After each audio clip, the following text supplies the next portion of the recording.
I am gravely concerned in listening to your testimony, the degree to which you sound like you're still representing Donald Trump as his lawyer.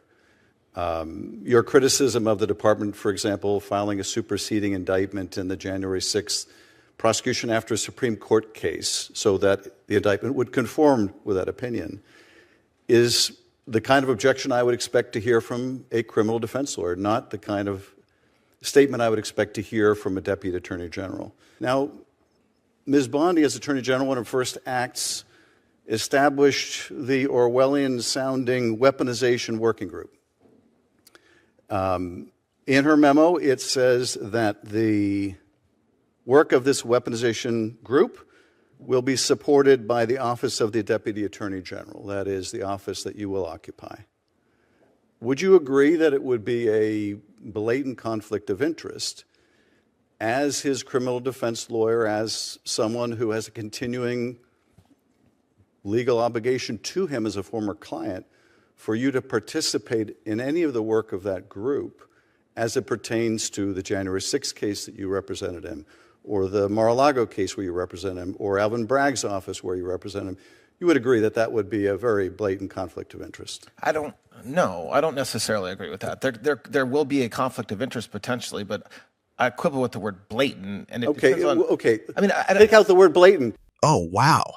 Adam Schiff came into this hearing looking for one answer from Todd Blanche, and instead, he found himself stuck in a back and forth that just kept getting more intense. You need to see how this exchange played out. If you enjoy political commentary that gets straight to the point, like, subscribe, and share before we dive in. But isn't it a clear conflict of interest? You've represented him in these cases. You acknowledge you still have a continuing obligation to him in these cases. How could you possibly oversee an investigation or review of the prosecutors in these cases when you handled them? How is that not the most obvious conflict of interest? I am not saying I can or I cannot. I'm saying I'm not going to say to you today, Senator, yes, there's a blatant conflict of interest. Well, why? I don't know what the work is. Well, can't you acknowledge that if you're asked to supervise cases involving your own cases, that would be a conflict of interest? That's a very different hypothetical. Certainly. No, it's not hypothetical. You're subject to the order of the Attorney General now to support that working group. That working group is going to look at the January 6 cases and the Mar-a-Lago case, the cases you worked on. So can you acknowledge it would be a conflict for you to oversee that work? What I'm not acknowledging is the broad strokes you're giving it. That work, for example. There will be conflicts, and I will not violate my ethical obligations. Well, let me just ask you with great specificity, will you recuse yourself from overseeing the January 6th case, the Mar-a-Lago case, and the Alvin Bragg case? Will you recuse yourself from the working group's supervision of those investigations? I will follow the rules as told to me by the experts, career prosecutors in the department when it comes to every recusal. I've heard that. But it's true. Well, it may be true in the abstract. No, it's not abstract. It's true. Well, here's the thing, Mr. Blanche, which you well know. You may very well get some opinion of an ethics lawyer appointed by the administration to tell you that you can exercise your discretion. If you believe it's a conflict, you can say you won't participate. If you don't, you can participate. So you may have discretion. So I'm asking you, how will you exercise that discretion?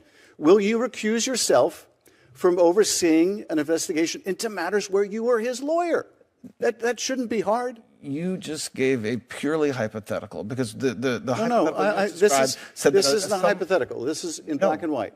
It says, and I will read it, I hereby establish the weaponization working group, which will be led by the Office of the Attorney General and supported by the Office of the Deputy Attorney General. So this is what you're going to be asked to do. If you are given the discretion of overseeing cases in which you were his lawyer, will you recuse yourself? It depends. The hypothetical you just described said that a career ethics attorney tells me I do not have to recuse for whatever reason. Because again, we are talking about hypotheticals. If the career Justice Department attorney says to me, you do not have to recuse yourself, I'm not going to sit here today and say that I will still say I will recuse myself. Well, that answers my question.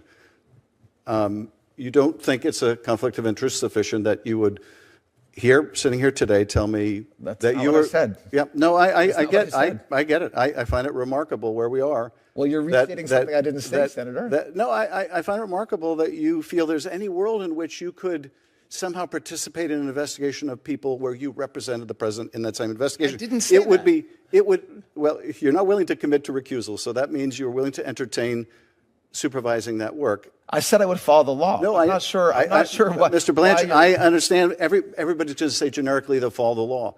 But I've asked you a simple question about whether you will preserve evidence, and you can't say yes. No. You can't say yes. I hope every single DOJ attorney, political, career, or anybody would say they would follow the rule. From the very beginning, Adam Schiff's strategy was obvious. Convince everyone that Todd Blanche's past representation of Donald Trump automatically disqualified him from overseeing matters related to those investigations. He asked essentially the same question over and over, trying to get Blanche to promise he would recuse himself. But Blanche stayed remarkably consistent. Rather than accepting Schiff's premise, he repeatedly answered that he would follow the law, rely on Department of Justice ethics guidance, and make decisions based on the facts of any situation, not on hypotheticals presented during a hearing. The exchange became especially heated around the 5-minute mark, when Schiff insisted the issue wasn't hypothetical at all, and again demanded a commitment. Blanche still wouldn't give him the answer he wanted, saying he wasn't going to ignore whatever guidance career ethics officials ultimately provided. Whether you think Schiff was appropriately scrutinizing a nominee or believe Blanche successfully avoided committing to something before the facts were known depends on your perspective. But one thing is certain, neither man gave an inch, and that's exactly why this exchange grabbed so much attention. What do you think? Was Schiff asking fair questions, or was he trying to corner Blanche? Let me know below, and don't forget to like, subscribe, and share.